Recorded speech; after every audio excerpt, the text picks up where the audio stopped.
Do you ever find yourself heading into the evening with your legs feeling inexplicably tired? You remember just standing to cook for a bit during the day, maybe taking a few laps around the grocery store, but by night, your legs are completely exhausted, as if you'd just climbed a mountain for an hour. Or sometimes, while resting, your calves might spontaneously twitch slightly. It's not painful, but it leaves you feeling restless. And then, when you lie down in bed, your legs just won't settle. They feel heavy, throbbing, no longer a comfortable part of your body. Some evenings, whether you're on the sofa or in bed, you might subtly shift position rhythmically, as if searching for a spot where your legs can truly rest. But you search, and still don't find it. Some describe the feeling as being tightly bound by an invisible rope. Others say, it's like all the energy has been drained. Yet most share one common experience, not knowing what to do, but endure it. The issue isn't that you've overexercised, it's that at this age, your muscles, blood vessels, and nervous system no longer respond like they did when you were younger. Simple activities like walking around the house, cleaning, or gardening can still leave a lingering muscle fatigue that lasts until late at night. But what few people realize is there are very simple, extremely gentle ways that can help soothe your leg muscles after a long day. No medication needed, no deep tissue massage, just the right timing, the right method, and most importantly, knowing how to listen to your body. In the next section, I'll share solutions with you that are neither noisy nor complicated. Yet, their effectiveness is enough to help older adults in the US recover quickly after activity, improve sleep, and make their legs feel light again, as if they can breathe. Some of these tips might surprise you. A few others you might have heard of before, but never applied correctly. And if you stay until the end, you might find a pocket secret to make every evening more comfortable, not just for your legs, but for your entire body. There's a scene I frequently witness in older American households. A pair of slippers tossed neatly in a corner, bare feet freshly pulled from thick socks, and their owner sinking down with a relieved sigh. My feet worked too hard today. But just sitting down isn't enough. The deep ache still lingers inside, creeping around the calves, knees, and ankles, and many people don't realize that right at that moment, a simple act, soaking their feet in warm water with Epsom salts, can completely transform how their body feels in the evening.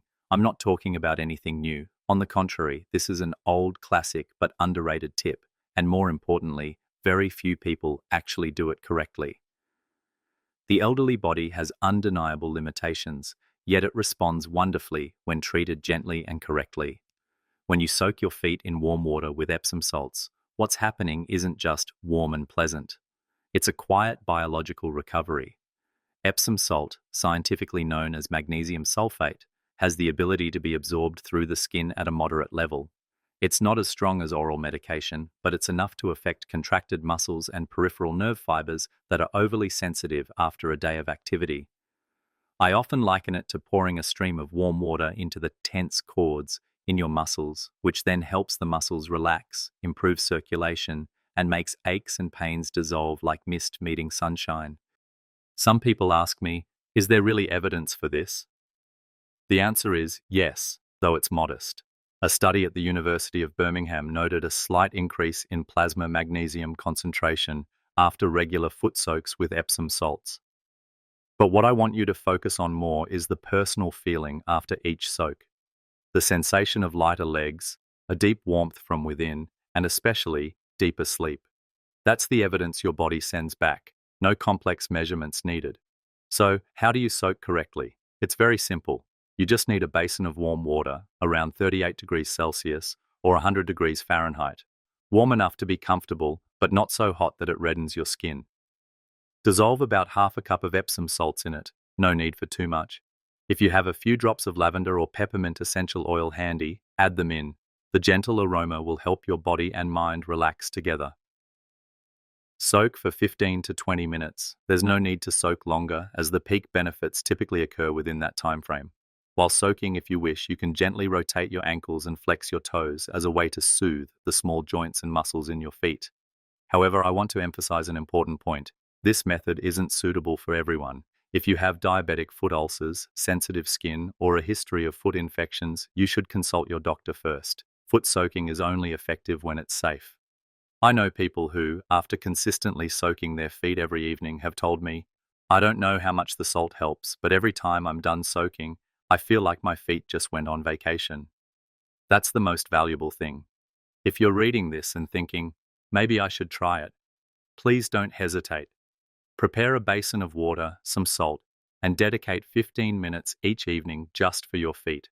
They've served you for decades. This is a small way to thank them back. Soaking your feet in warm water is a gentle, deep way to soothe from the inside out. But there are also days when the fatigue in your legs isn't just simple muscle tension.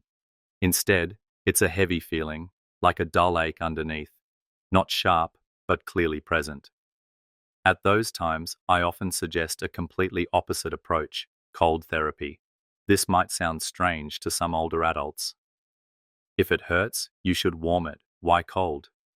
That's a question I've heard many times. But actually, if you've been more active than usual, perhaps after an enthusiastic gardening session or simply walking a bit too much at the mall, your leg muscles are entering a phase of mild, temporary inflammation. And for these microscopic reactions, cold compression is the right choice. Cold compression is also quite interesting. When cold is applied to a muscle or joint, blood vessels constrict for a short period. This helps control mild inflammation or microscopic swelling. Not only that, the sensation of pain is temporarily masked. Similar to when you rub a bruise, your brain focuses on the cool rubbing sensation and forgets the pain signal. After the ice is removed, blood flows back like a natural cleansing, helping the muscle recover better. Physical therapy experts in the US use this method frequently, not just for athletes, but for older adults too. A research review published in the British Journal of Sports Medicine also confirmed the effectiveness of cold compression in reducing muscle soreness after exertion, even for those who aren't professional athletes. If you're asking yourself, so how do I do it correctly? Here's the simple way. Take an ice pack or some frozen peas from the freezer, wrap it in a thin towel, place it on your calves, ankles, or knee joints, wherever you feel the most fatigue. The ideal time is 10 to 15 minutes, no more. And please remember, never place ice directly on bare skin. Improper deep cold can cause frostbite, damaging small blood vessels under the skin, especially in older adults who may have thinner skin and poorer circulation. I also must emphasize that this method isn't for everyone.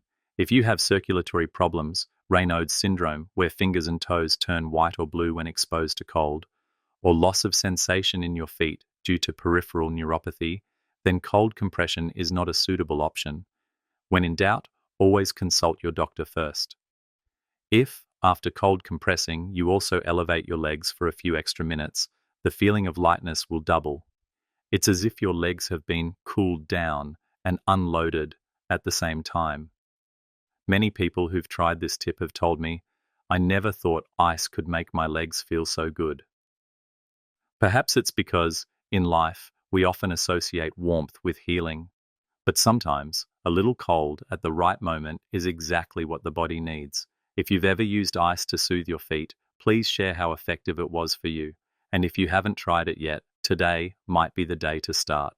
Just a few ice cubes, a towel, and a little curiosity are all it takes to feel the difference. After a cold compress, many people feel better, but a strange sensation often lingers. The pain in their legs lessens, but they don't necessarily feel light. It's as if their muscles are trying to pull something back. At that point, I often say, cold soothes, but stretching is when the body truly breathes out. And indeed, some evenings, your legs need nothing more than a slow muscle stretch. No equipment needed, no need to be a yoga practitioner, just you and a little patience with your body. Stretching muscles, it sounds too simple to be effective, but it's precisely the simple things that are often overlooked. I remember an older gentleman once saying, "I just went to the market for a bit and my legs felt as tight as guitar strings when I got back." The notable thing is, he wasn't doing strenuous activity. What caused his muscles to contract wasn't overexertion, but rather not being released. After activity, Even light activity, the body tends to accumulate lactic acid and a series of microscopic reactions within the muscle fibers. These things make us feel tired, heavy, and experience a slight pulling sensation every time we bend or extend our legs. If muscles aren't released properly through stretching, that feeling can last until sleep. A study published in the Journal of Strength and Conditioning Research confirmed that just a few minutes of stretching after activity can significantly reduce delayed onset muscle soreness, DOMS, especially in large leg muscle groups like the hamstrings, quadriceps, and calves. But I want you to forget the word exercise. This isn't about working out. This is a gentle inquiry sent to each muscle fiber, a message saying, "You've worked hard today. Now I'm going to help you relax a little." Try this movement right at the edge of your bed. Sit up straight, extend one leg forward, heel touching the floor, foot flexed upward. Gently lean forward without straining or forcing. Hold for 20 to 30 seconds. You'll feel a slight stretch behind your thigh, but no pain, just a sign that the muscle is opening up. Or stand facing a wall, one leg extended behind you, heel on the ground, knee straight. Step forward with the other leg, slightly bending your knee. You'll feel your calf muscles stretch, like a coiled rope slowly unwinding. For each position, just hold for a moment. You don't need a lot. But doing it consistently every evening, you'll notice the next morning your steps won't feel stiff and your legs won't be hard as a rock. One point to remember: avoid bouncing stretches, meaning continuously pushing and pulling the muscle like a rubber band. For older adults, that's the quickest way to get cramps or strain a tendon. Always hold the stretch, breathe deeply, and relax. I know many people have thought they were too old to stretch, but there's no age that's too late to treat your legs well. In fact, even at 70 or 80, just a few minutes of proper stretching each evening can significantly reduce imbalance, stiffness, and poor sleep. And if you're thinking, which stretch should I try first? Don't worry. Choose the area that feels most fatigued, where you notice heaviness or difficulty bending and extending, and start there. Your body will guide the rest. But before we move on to the next tip, I want to ask you something. Last night, when you were resting, did you notice if your legs were still flexible, or did they start becoming difficult to straighten after each bend? If so, that's a small sign your body is saying, "I need to be stretched," and we'll help it starting today. After a few gentle stretches, many people think recovery is complete. But I often tell my patients, don't forget what's happening internally, because it's not just your muscles that need to be stretched out. Your body's electrolyte system also needs to be rebalanced after activity. Water, something seemingly obvious, is often the most overlooked aspect, especially in older adults. I once asked a woman over 75, "How much water have you had today?" She smiled and said, "I wasn't thirsty, so probably about 1 glass. And I drank tea. That's water too, right?" Does that answer sound familiar? The truth is, the sensation of thirst in older adults often isn't as clear as it once was. The signaling system in the brain isn't as sensitive as in younger individuals, leading many to believe they're adequately hydrated when their muscles are actually parched, functioning less efficiently, and sending signals through feelings of leg fatigue, heavy calves, or even midnight cramps. Dehydration after activity doesn't require sweating to occur. Simply walking around the market, gardening, or standing for hours in the kitchen can cause your body to silently lose water, along with essential minerals like sodium, potassium, and magnesium. These substances help muscles contract and relax properly. Without enough of them, the signals transmitted to the muscles weaken, leading to feelings of fatigue, unusual spasms, or loss of flexibility. According to guidelines from the US Centers for Disease Control and Prevention, CDC, as well as the National Institutes of Health, NIH, older adults are a group prone to prolonged mild dehydration because their ability to self-recognize and rehydrate diminishes with age. This is also why seemingly inexplicable mild leg aches and fatigue can stem from not drinking enough water and a lack of electrolytes. The solution isn't complicated at all. After any activity, you should drink a small glass of warm water rather than waiting until you feel thirsty. For activities lasting longer than an hour, you can supplement with electrolytes using coconut water, smart water, or Pedialyte for adults, all of which have sugar-free versions for those who need to manage their blood sugar. However, this doesn't apply to everyone. For those with kidney disease, heart failure, or doctor's orders to restrict fluid intake, increasing water intake must be done with extreme caution. When in doubt, the safest advice is always consult your doctor before changing your daily water consumption. A small tip I always share is pay attention to the color of your urine. If it's dark yellow, that's a clear sign your body is dehydrated. Conversely, if it's consistently clear all day, you might be drinking too much unnecessarily.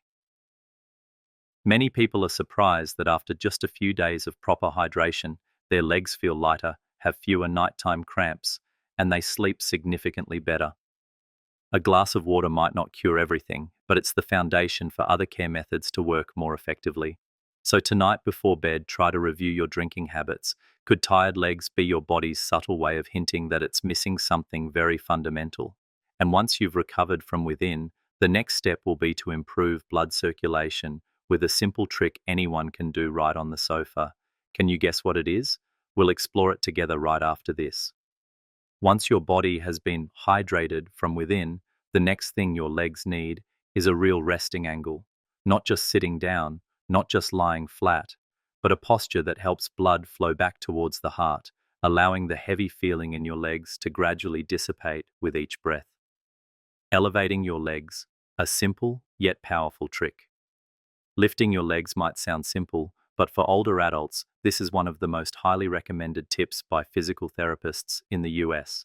And I agree, just by dedicating 10 to 15 minutes at the end of the day, you'll clearly feel the difference in your legs, less swelling, less tension, and a lightness as if a hidden backpack has been removed from your calves. I want you to imagine this. After a day of standing, walking, and moving, the venous system in your legs constantly has to work against gravity to pump blood back to your heart. But due to gravity, coupled with vein walls that weaken with age, blood can easily pool in the lower legs and feet. This is precisely why, by evening, we often feel our legs are heavy, slightly swollen, or have an aching sensation as if they're being squeezed from within. According to clinical guidelines from the Mayo Clinic, as well as the American Physical Therapy Association's APTA rehabilitation system, elevating your legs above your heart is a core part of the temporary recovery strategy after activity. It helps blood and tissue fluid drain back towards the center of the body, thereby reducing swelling, improving circulation, and creating a sense of relaxation for the entire lower limb. The execution is very simple. You can lie on your back in bed, placing 2 soft pillows under your calves. Or, if you want to feel it more clearly, you can lie next to a wall, gently resting your legs up against the wall at a 90-degree angle or a 60-degree incline. Hold this position for about 10 minutes. During this time, you can close your eyes, breathe deeply, or listen to soft music. This is not only a way to reduce leg fatigue, but also a period to soothe your mind. An older gentleman once shared with me, I used to think leg elevation was only for people with varicose veins, but it turns out after every afternoon walk, this is what helps me sleep soundly without having to toss and turn my legs all night looking for a comfortable position. However, elevating your legs isn't suitable for everyone. If you have a history of dizziness when changing positions, significant blood pressure fluctuations, or a history of lumbar disc herniation, try lying on your back and resting your legs on a small bench or chair rather than lying completely flat. Most importantly, keep your back and neck from straining and stop immediately if you feel any numbness or coldness in your feet. Sometimes a few gentle ankle pumps while your legs are elevated can also help promote better circulation. Simply rhythmically pull your toes towards your face, then slowly release as if helping blood pump back towards the center of your body. Before we conclude this tip, I want to leave you with a small question. Today, have you truly given your legs a proper rest, not just by sitting down, but by elevating them as an end-of-day gift to a body that has worked hard? And if not, try dedicating 10 minutes tonight. Turn off the TV, put down your phone. It's just you and your legs relaxing in silence. That's a moment of recovery that no one else can do for you. But once you experience it, your body will thank you with a deep sleep and a lighter step tomorrow morning. After you've elevated your legs and allowed blood to circulate back where it needs to go, your body begins to relax. But for truly deep sleep and complete leg recovery, there's one more simple therapy many people often overlook: a warm bath in the evening. It sounds familiar, yet not many truly understand the full restorative power a warm bath offers, especially for older adults. I remember an elderly patient once confided that she would often massage her legs with medicated oil before bed because they constantly ached. When I asked if she had tried a warm bath before bedtime, she shook her head. "I'm afraid of getting cold when I get out of the bathroom." A very real fear.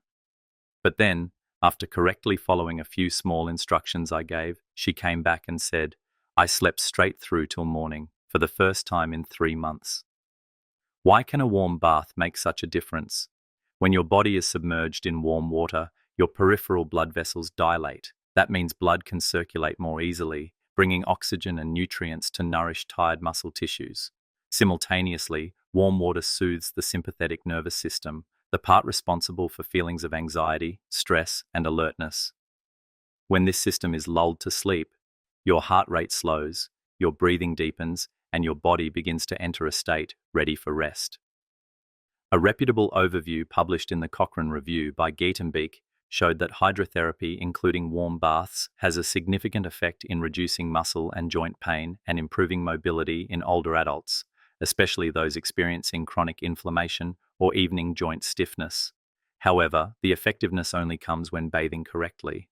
If using a shower, ensure the water temperature is between 100 to 104 degrees Fahrenheit, 38 to 40 degrees Celsius, warm enough to soothe but not cause fatigue after bathing. If you have a bathtub, a 10 to 15-minute soak is ideal. While bathing, you can gently rotate your ankles, bend and extend your knees, or even lightly massage your calves with your hands, as if gently awakening each muscle fiber. Some people ask me, "I don't have a bathtub, only a shower, so will the effectiveness be different?" The answer is not at all. As long as you create a warm and relaxing feeling during your bath, with soft lighting, a quiet space, and without rushing, the effectiveness will be the same, whether it's a shower or a bath. However, there are a few things to remember. For those with unstable blood pressure, avoid taking baths or showers that are too hot, as it can cause lightheadedness or fatigue after leaving the bathroom. And if your bathroom floor doesn't have a non-slip mat, get one immediately. A single slip could lead to a week of recovery, and no one wants that. Now, I want you to try to imagine this. After a long day, your entire body is immersed in warm water. Your muscles feel like they can breathe. Your heart rate slows, and your legs feel as if they've been placed in a soft, safe space. That's not just bathing, it's a profound way to care for yourself. And I know many people haven't done that in a long time, perhaps out of reluctance, forgetfulness, or thinking they don't need to. But if tonight you give yourself 15 minutes, not to do more work, but just to stand under warm water, you might find your body quietly saying thank you. With a deep sleep, a lighter morning, and noticeably less heavy legs. Ready to give it a try? Because there's one more way, a small but incredibly effective method, that will be the perfect final touch to your journey of complete leg recovery, and I think you'll really like it. After a day of activity and step-by-step care for your legs, from stretching to warm baths, there are still evenings when a dull ache in your calves or knees keeps many people tossing and turning in bed. And this is when a small, quick, but equally effective measure comes into play: massaging with topical pain relief cream. Many people ask me which type of cream truly helps, given the countless products sold in pharmacies. The answer is usually very clear. For mild to moderate muscle pain after activity, I almost always recommend starting with two groups of active ingredients: menthol and capsaicin. Menthol, found in creams like Biofreeze, works by stimulating cold receptors under the skin. When applied, it creates a pleasant cooling sensation, distracting pain signals and helping your brain forget the localized pain. In other words, it doesn't cure the pain, but it soothingly and quickly alters how your body perceives it. Conversely, capsaicin employs a different strategy. This active ingredient, extracted from red chili peppers, doesn't produce a cooling sensation when applied to the skin. Instead, it generates a gentle warmth. What's special about capsaicin is that it reduces substance P, a pain-transmitting chemical in peripheral nerves. With regular use, capsaicin makes these nerves lazier at transmitting pain, leading to a noticeable reduction in chronic pain.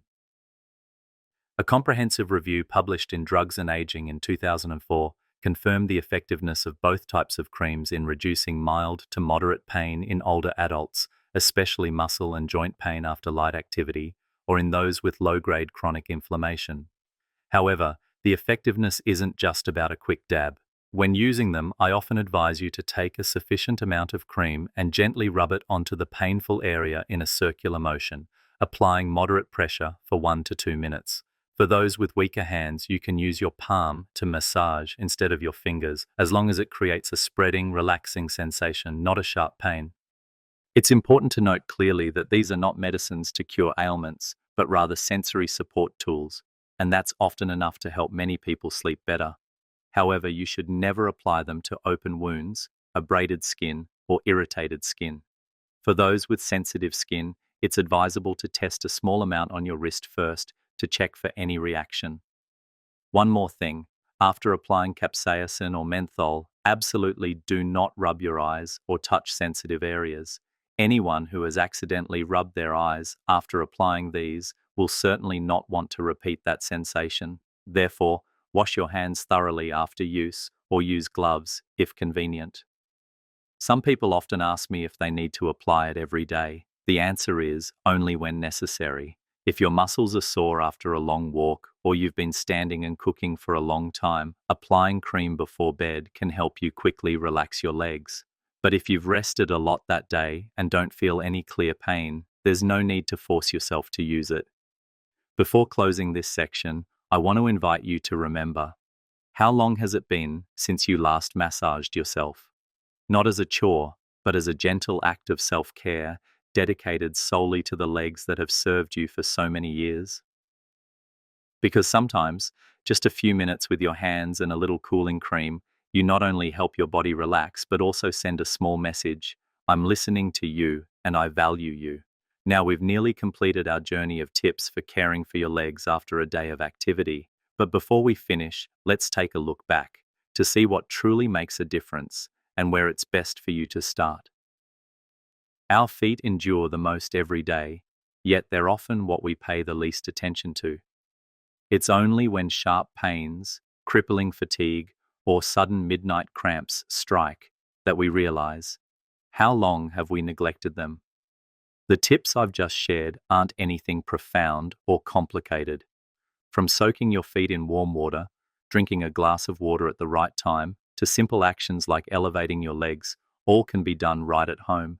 And the amazing thing is, these very simple habits, if repeated consistently every day, can make a huge difference in the long run. You don't need to apply everything in one day. You don't need to completely change your daily routine. Just start with the smallest thing that feels easiest for you today. Maybe it's 10 minutes of soaking your feet in Epsom salts. Maybe it's a glass of electrolyte water after a walk, or simply a gentle calf massage before bed. It's consistency, not intensity, that helps your body transform. I've seen many older adults make changes just by doing one small thing persistently every day, and after a few weeks, they walked more lightly, complained less about pain, and slept more soundly.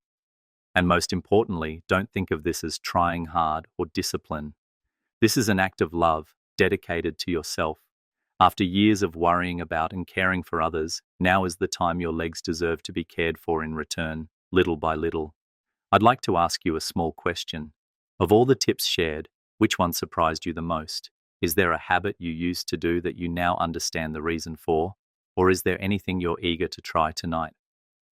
Please share your thoughts in the comments section, not just for me to know, but also so that others who might be experiencing similar aches or worries can be motivated by your real-life experiences. If you found these insights helpful, please consider sharing this video with family and friends, especially anyone who could use a little tenderness for their legs each evening. And don't forget to subscribe, as I'll be back with many more topics on senior health, explained gently and clearly, just like a conversation between trusted friends. Before we part ways, I want to leave you with one image. Every time you place your hands on your own legs, It's a message to your body that it is still cherished. Even after many years, those legs remain your most loyal companions. Treat them with kindness, with a little time, and with gratitude. Caring for your health doesn't need to start with a grand effort. It begins with listening and with a lighter step every day.